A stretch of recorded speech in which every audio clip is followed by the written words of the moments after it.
सारी उम्र दिल में धोकर जब रे हाँ तेरे पीछे ये जिंदगी करे कैसे। रॉयल चैलेंजर्स बेंगलुरु से शुरू करते हैं क्योंकि उन पे बहुत ज्यादा फोकस रहता है। एक तो इसलिए क्योंकि कभी भी ट्रॉफी नहीं जीता है, दूसरा क्योंकि किसी को भी समझ में नहीं आता है कि ऑक्शन टेबल पे उनका स्ट्रेटेजी क्या होना चाहिए।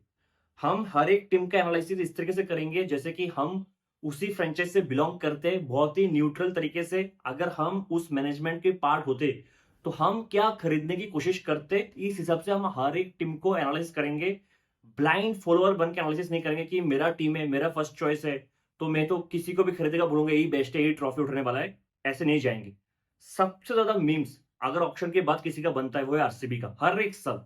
लेकिन इस बार बहुत ज्यादा कॉन्फिडेंस था। एक तो इसलिए क्योंकि इस मैनेजमेंट पे दिनेश कार्तिक है, दूसरा इनके पास 83 करोड़ का पर्स था जो सेकंड हाईएस्ट था पंजाब के बाद, और हमें लगा था इस बार ऑक्शन में फोड़ देंगे। आप दिल पे हाथ रख के बताओ, अगर आपके पास 83 करोड़ होता, अगर आप आरसीबी के मैनेजमेंट पे होते, अगर आप आरसीबी के कैप्टन होते, तो क्या आप 83 करोड़ के साथ सेम प्लेयर्स को खरीदते जिनको आरसीबी ने खरीदा है, या फिर आपका चॉइस कोई और होता? मैं तो नहीं खरीदता। अगर मेरे पास 83 करोड़ होता, मैं आरसीबी का पार्ट होता, मैं इससे बेटर टीम बना के दिखा देता। और मैं तो सरप्राइज था कि बहुत सारे बेस्ट प्लेयर्स के पीछे वो भागा भी नहीं है, कोशिश भी नहीं किया है। ये मेरे समझ से बिल्कुल ही बाहर है, बिल्कुल ही बाहर है। मुझे जो लगा है कि उनका क्लियर कट स्ट्रेटेजी ये था, जो बेस्ट इन द बिजनेस है आईपीएल में, जो ऑलरेडी प्रूवन प्लेयर्स है, उनको हम बिल्कुल भी नहीं खरीदेंगे। ये फर्स्ट स्ट्रेटेजी था आरसीबी का। सेकंड ये था कि उनके जो नेक्स्ट ऑल्टरनेटिव है, मतलब उनका जो फर्स्ट कॉपी है उसको भी टारगेट नहीं करेंगे, सीधा उनके जो सेकंड कॉपी है, सेकंड ऑल्टरनेटिव, उसको ही टारगेट करेंगे कि कम प्राइस में मिल जाए, लेकिन उस पर भी ज्यादा पैसा देके आए हैं। तो मेरे समझ से बाहर था।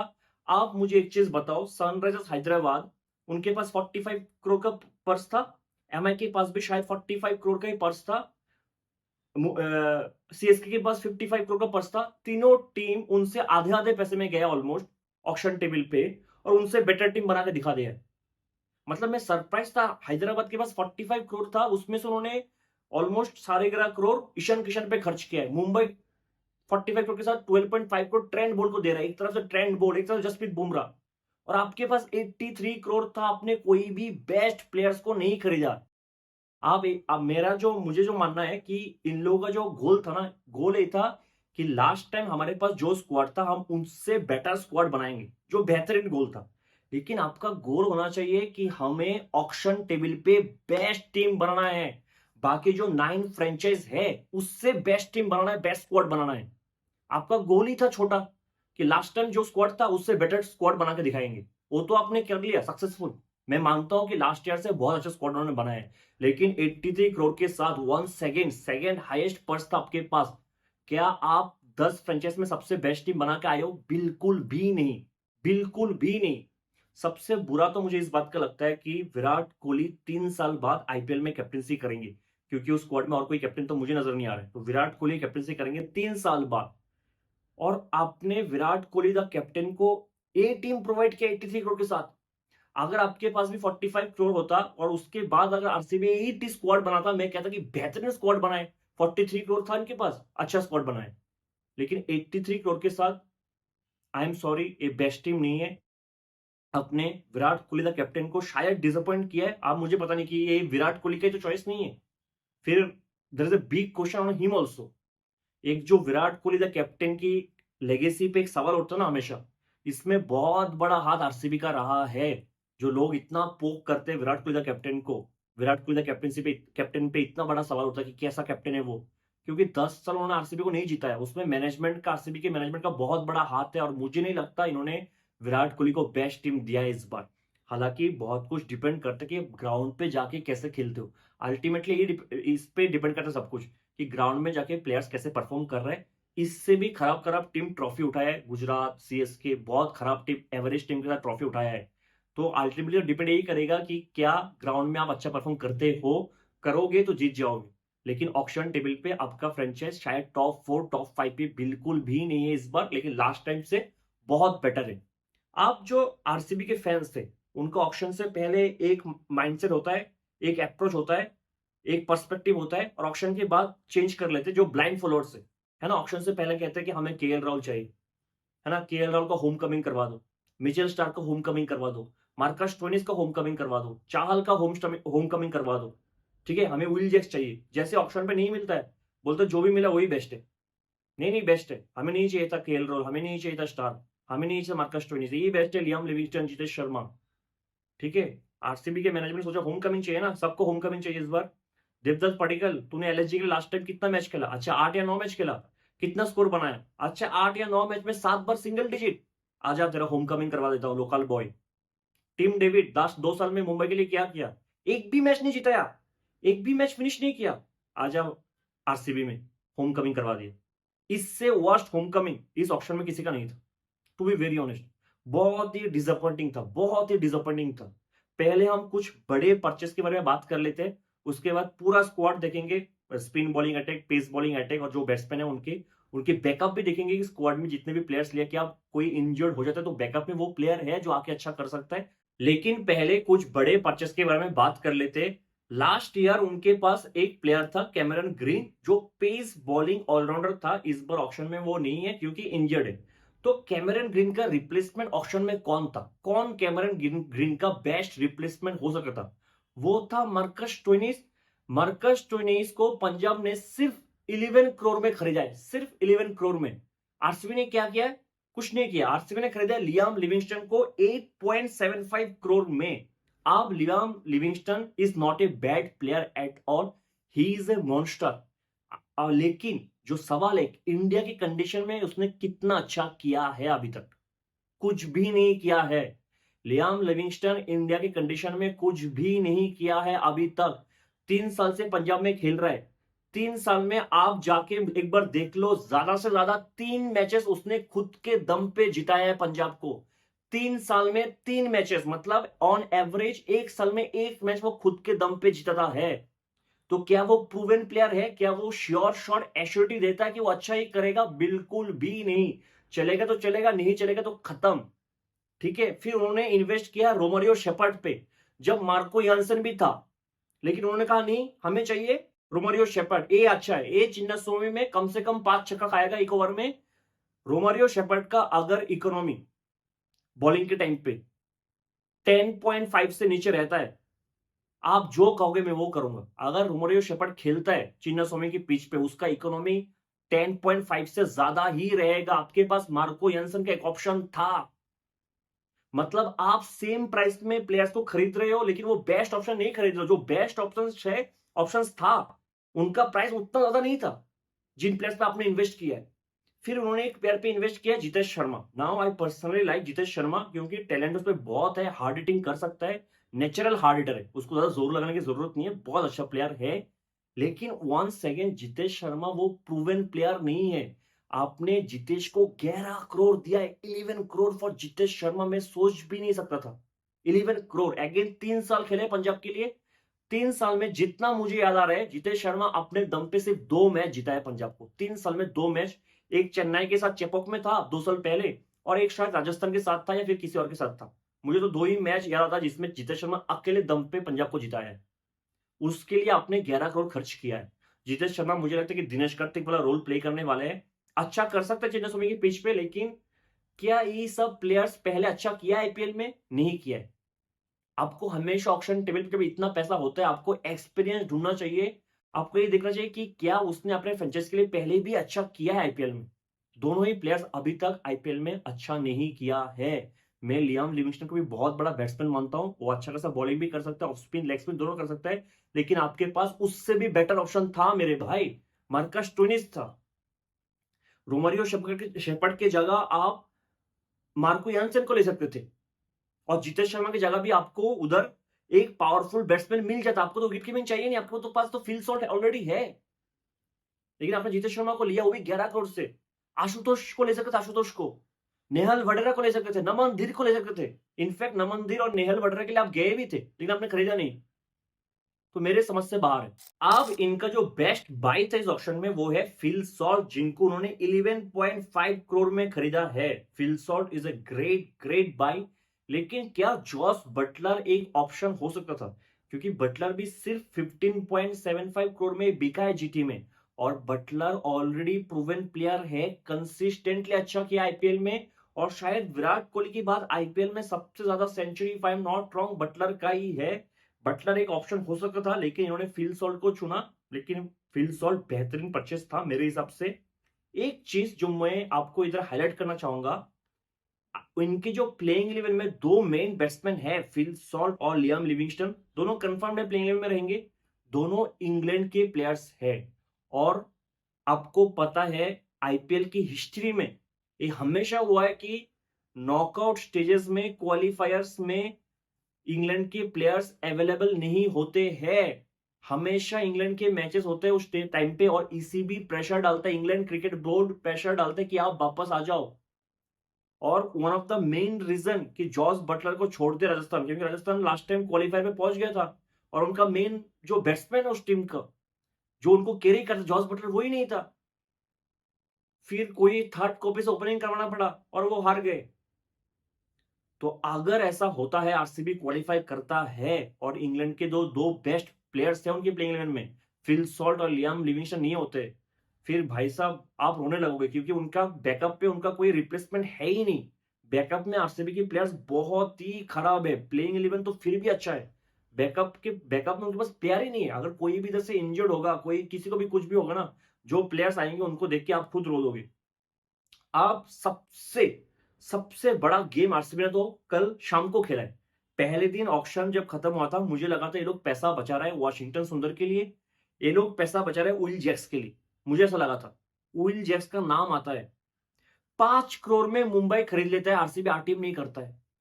और सिर्फ मैं नहीं, इंग्लिश में जो पैनल था अभिनव मुकुंद, वो शॉक था, हिंदी में सब शॉक थे, जियो का जो पैनल था सब शॉक था। और जो एक फैन वोटिंग भी हुआ था, आरसीबी के फैंस खुद शॉक्ड थे कि विल जैक्स, जिसने आपके लिए इतना अच्छा किया लास्ट ईयर, आप जो क्वालिफाई किए हो 6 मैच हार के, उसके पीछे एक बहुत बड़ा हाथ विल जैक्स का था मेरे भाई, जो आपके लिए इतना अच्छा किया है। लियाम लिविंगस्टन जिसने कुछ नहीं किया है पंजाब के लिए भी, आपने उसको 8.5 करोड़ से खरीदा। और जो प्लेयर आपके लिए ऑलरेडी अच्छा किया है, जो एक बेहतरीन टी20 प्लेयर है, वो भी तो ऑफ स्पिन डाल सकता है, आपने उसको जाने दिया।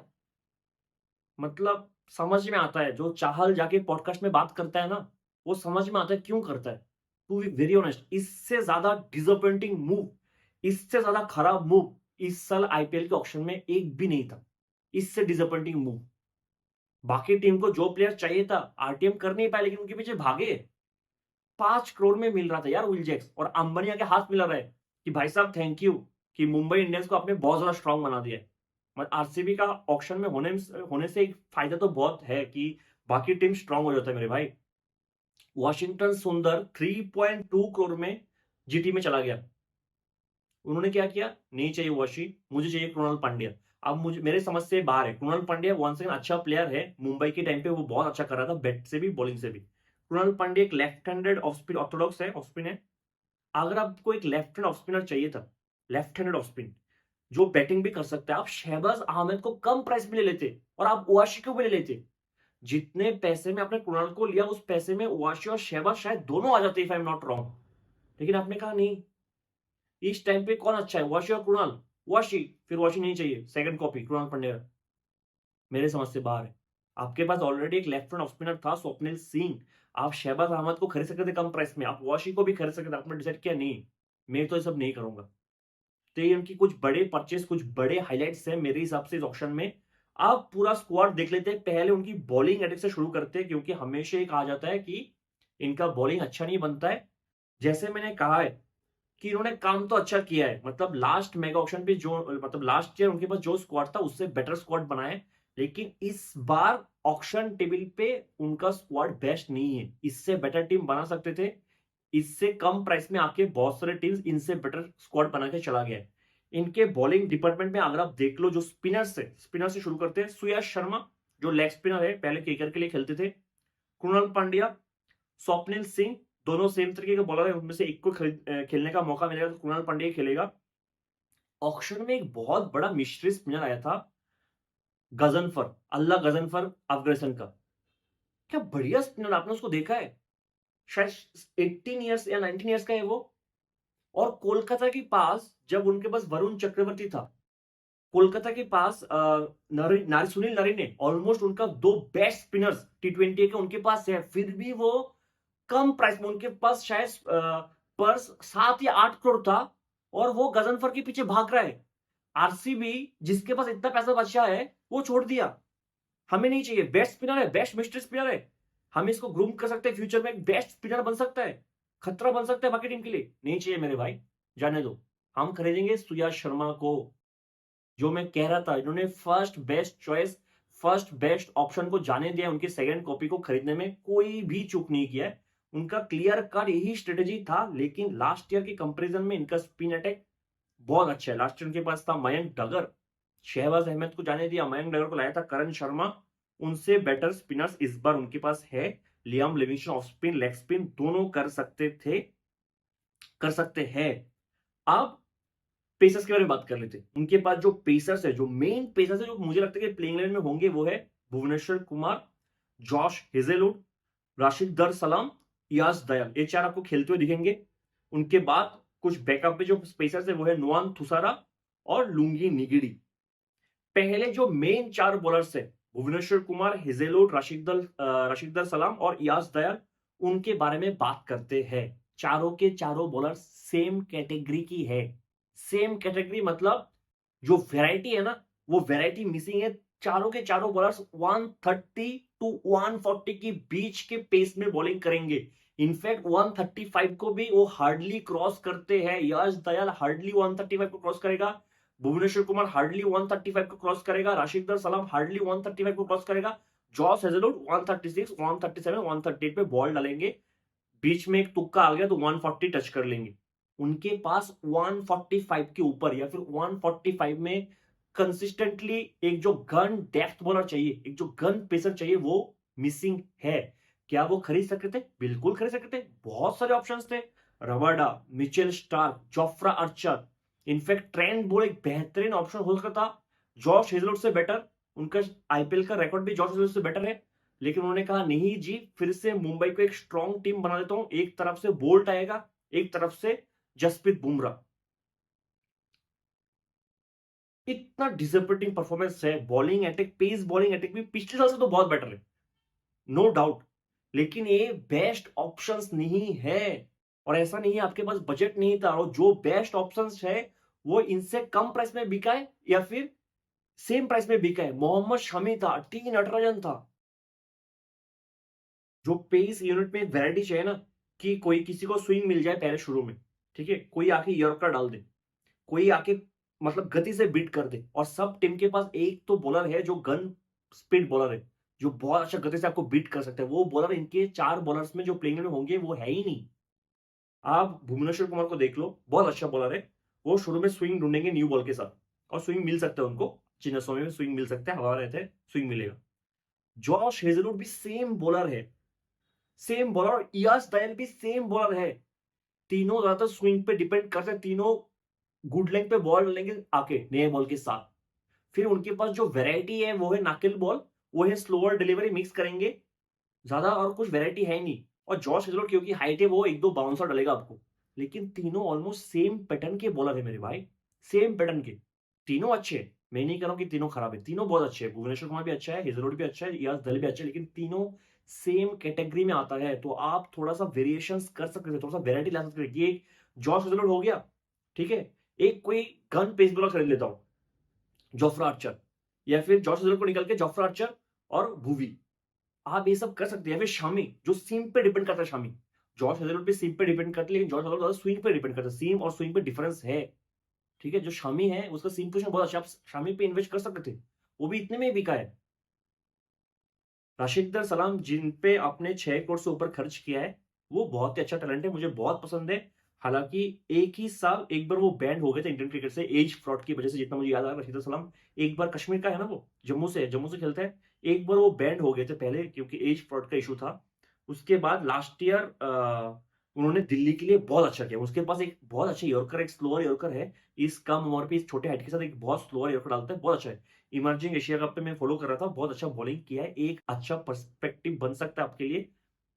मुझे ऐसा लगता है कि अगर आप उसको ग्रूम करोगे तो एक बहुत बड़ा एसेट बन सकता है आरसीबी के लिए, लेकिन इनएक्सपीरियंस्ड है। थोड़ा-सा वैरायटी चाहिए था, थोड़ा-सा सेम टाइप ऑफ बॉलर्स आपके पास है, तो मुझे देखना पड़ेगा कि मिडल ओवर्स पे आप कैसे कंट्रोल करते हो इनके साथ। चिन्नास्वामी में अगर भुवनेश्वर कुमार मार खाएगा, तो बहुत मार खाएगा। जॉश हेज़लवुड अच्छा करेगा, यश दयाल भी लास्ट टाइम अच्छा ही किया था, लेकिन मार खाएगा। अगर हाथ पे चढ़ जाएगा, ड्यू होगा, तो मार खाएगा। और रशीदर सलाम भी, क्योंकि गति नहीं है, वो भी मार खा सकता है। तो वो पेस वे बॉलिंग यूनिट पे एक वैरायटी कम है, इससे बेटर ऑप्शंस भी ऑप्शन में थे, लेकिन आपने नहीं लिया। जॉश हेज़लवुड 12.5 करोड़ थोड़ा-सा ज़्यादा लगा। भुवनेश्वर कुमार 11 करोड़ थोड़ा-सा ज़्यादा लगा, इससे बेटर बॉलिंग यूनिट आप बना सकते थे। अब एक चीज़ है कि आईपीएल ऑलमोस्ट 2 महीने का चलता है। अगर भुवी, हेज़लवुड और इनके बैट्समैन में भी अगर कोई इंजर्ड हो जाता है, टच वुड अगर ना हो, लेकिन हो जाता है, तो इनके पास बैकअप के जो ऑप्शंस है वो बहुत ही खराब है। उनके जो बैकअप बॉलर्स है, नुआन थुशरा, लुंगी निगड़ी, ये वो काम नहीं कर पाएंगे, टू बी वेरी ऑनेस्ट। अगर आरसीबी के पर्स में 40 करोड़ होता, फिर जाके आरसीबी एक टीम बना था, तो मैं कहता कि शानदार काम किया है 40 करोड़ के साथ, लेकिन उनके पर्स में 83 करोड़ था। एक प्रोबेबल प्लेइंग 12 देख लेते, including an impact player. Opening करने आएंगे Virat Kohli with Phil Salt, number 3 पे रजत पाटीदार, नंबर 4 पे लियाम लिविंगस्टन, नंबर 5 पे जितेश शर्मा, नंबर 6 पे टीम डेविड, नंबर 7 पे कृणाल पांड्या, नंबर 8 पे भुवनेश्वर कुमार, नंबर 9 पे सुयश शर्मा, नंबर 10 पे रशीदर सलाम, नंबर 11 पे जॉश हेजलवुड और नंबर 12 पे यश दयाल। मुझे तो यही प्लेइंग 12 नजर आ रहा है। 4 ओवरसीज प्लेयर्स मैंने ले लिया। बैटिंग डेप्थ थोड़ा सा कम है, 7 नंबर पे खत्म हो रहा है और 7 तक ही रहेगा। उनके पास कोई ऐसा कोई ऑप्शन नहीं है कि जो कर पाए वो काम। अगर वो शहबाज अहमद को लेते, अगर वाशी को लेते, तो बैटिंग डेप्थ और भी बढ़ सकता था, लेकिन उन्होंने वो काम नहीं किया। बॉलिंग ऑप्शंस तो बहुत सारे हैं, यश दयाल, हेजलवुड, रशीदर, सुयाश, भुवी, कृणाल, टीम डेविड थोड़ा बहुत बॉल डाल सकते हैं, इवन लियाम लिविंगस्टन बॉल डाल सकते हैं। बॉलिंग डेप्थ है, कितना अच्छा करेंगे वो देखने वाली बात है। एक चीज जो मैं इधर हाईलाइट करना चाहूंगा, विराट, सॉल्ट, रजत पाटीदार, अगर 2-3 मैच खेलने के बाद ऐसा हुआ कि ये 3 बैट्समैन, टॉप 3 बैट्समैन आउट हो गया और उसके बाद Livingstone, Jitesh, team David, Krunal हक दिया, तो डर इसी बात का है जो मैं नहीं चाहता हूं वो हो, जो विराट कोहली के साथ हमेशा होता है। फिर विराट कोहली को लगेगा कि भाई साहब मुझे पूरा 20 ओवर खेलना पड़ेगा, और अगर विराट कोहली के दिमाग में सोच आ गया कि मुझे पूरा 20 ओवर खेलना पड़ेगा, मैं आउट हो जाऊंगा, ये टीम नहीं चलेगा, कोलैप्स हो जाएगा, तो फिर आप ट्रॉफी नहीं जीत सकते हो। विराट कोहली की खुद के ऊपर वो कॉन्फिडेंस होना चाहिए, टीम पे वो कॉन्फिडेंस होना चाहिए कि मैं आउट हो जाऊंगा तो भी वही टीम चलेगा। मुझे ऐसा लगता है जो इनका बैटिंग लाइनअप है, अगर विराट, सॉल्ट, रजत आउट हो जाएगा, तो 3-4-5 मैच पे ये लोग कोलैप्स हो जाएंगे डाउन ऑर्डर, क्योंकि कोई भी बैट्समैन, अगर आप middle order, lower middle order देखो, वो ट्रस्ट नहीं देता है। अगर इस स्क्वाड में विल जैक्स होता ना, तो अलग ही दिखता है टीम। एक एक प्लेयर, अगर आशुतोष होता तो अलग दिखता। विल जैक्स, आशुतोष, वाशी, ये 3 प्लेयर पहले खरीद लेते ना, जो कम प्राइस में भी बिके थे यार। आशुतोष भी 3 करोड़ 3 पॉइंट कुछ करोड़ में बिका है, वाशी भी 3.2 करोड़, विल जैक्स भी ऑलमोस्ट 5 करोड़ में बिका है। ये 3 खिलाड़ी अगर प्लेइंग 11 में होता, तो ये टीम कुछ अलग दिखता। वो कॉन्फिडेंस होता कि आशुतोष आके बाद में मारेगा। Will Jacks already proven player है, लास्ट हाफ के लिए अच्छा किया है। वाशी जिसका फॉर्म बहुत अच्छा है, बैटिंग से कंट्रीब्यूट कर सकता है, फ्री फ्लोटिंग, आपको उसको फ्लोट कर सकते हैं इधर उधर, लेकिन वो कॉन्फिडेंस नहीं है। तो मुझे लगता है कि अगर टॉप 3 बहुत ज्यादा अच्छा है हमेशा की तरह, उसके बाद थोड़ा सा ऐसा है कि 50-50 होगा, तो होगा, जिस दिन होगा तो 220 क्रॉस, जिस दिन नहीं होगा 150 में कोलैप्स हो जाएंगे। फिर से ऐसा लगेगा विराट कोहली 20 ओवर खेल गया, स्लो खेल गया, लोग ट्रोल करेंगे, क्योंकि उनको खुद को भरोसा नहीं होगा कि ये टीम मेरे बिना नहीं चलेगा, ऐसे होने वाला है। बाकी ये टीम लास्ट ईयर के कंपैरिजन में बहुत अच्छा है, क्योंकि लास्ट ईयर मैक्सवेल भी था जो कुछ कर नहीं रहा था। बॉलिंग यूनिट, स्पिन यूनिट बहुत अच्छा है। अगर मैं इस टीम को रेट करना चाहूंगा, तो 3 बेसिस पे रेट करूंगा। अगर मैं लास्ट ईयर की कंपैरिजन करूं लास्ट ईयर के स्क्वाड से, कि लास्ट ईयर आरसीबी कैसा था, इस बार आरसीबी कैसा है, तो बेहतरीन काम किया है। फिर एक है कि क्या आपने इस ऑक्शन पे अच्छा किया है, मुझे लगता है कि इस ऑक्शन में उन्होंने एवरेज किया है। और मैं ये कंसिडर करूं कि आपके पास 83 करोड़ था, तो आपने क्या किया है, फिर आपने बिलो एवरेज किया है। 83 करोड़ के साथ आप इससे 10 टाइम्स बेटर टीम बना सकते थे, क्योंकि बहुत सारे बेस्ट प्लेयर्स इसी प्राइस रेंज पे बिका है। ऐसा नहीं है कि बहुत प्राइस में बिका है। तो ओवरऑल मैं इस टीम को रेट करूंगा 7, क्योंकि मुझे लगता है कि टीम थोड़ा सा फंस सकता है। बॉलिंग जो पेस बॉलिंग यूनिट है, मुझे लगता है कि ऑलमोस्ट सेम टाइप के बॉलर से मार खा सकता है। बहुत ज्यादा डिपेंड करेगा एंड पे कि लिविंगस्टन, जितेश, टीम डेविड क्या करता है। टीम डेविड भाई साहब ऑस्ट्रेलिया के लिए भी उसने बहुत हगा है T20 वर्ल्ड कप में भी, तो थोड़ा सा भरोसा नहीं दे रहा है। जो बैकअप के प्लेयर्स है वो बहुत ही खराब है, बहुत ही खराब है। आप नुआन तुसरा, लुंगी निगरी, एक प्लेयर है जैकब ब्रेथेल, पता नहीं उसको खिलाएंगे कि नहीं इंग्लैंड का, वो अच्छा कर सकता है, वो अच्छा प्लेयर है। स्वप्निल सिंह अच्छा है, लेकिन ऑलरेडी आपके पास कुणाल पांड्या है, तो क्या आप स्वप्निल सिंह के पास जाओगे जो लेफ्ट हैंड ऑफ स्पिनर ही है? नहीं लगता है। बाकी जो भी उन्होंने खरीदा है बैकअप पे बिल्कुल भी दम नहीं है, वो डेप्थ नहीं है जो बाकी टीमें गुजरात में है, चेन्नई में है, पंजाब में इनफैक्ट बहुत अच्छा डेप्थ है, बैकअप भी अच्छा कर सकते हैं उनका, वो डेप्थ नहीं है। तो इसलिए मैं उनको साथ देना चाहूंगा, फिंगर्स क्रॉस कि अच्छा करे।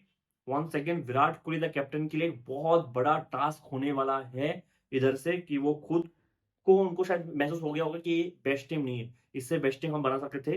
कोई भी बिना सोचे गाली मत देना कमेंट सेक्शन पे कि यार ये हेट दे लेते, हेट देंगे तो कूल लगूंगा, है ना, कि आरसीबी का ब्लाइंड फॉलोअर हूँ, इसने आरसीबी के बारे में कैसे ऐसे बोल दिया।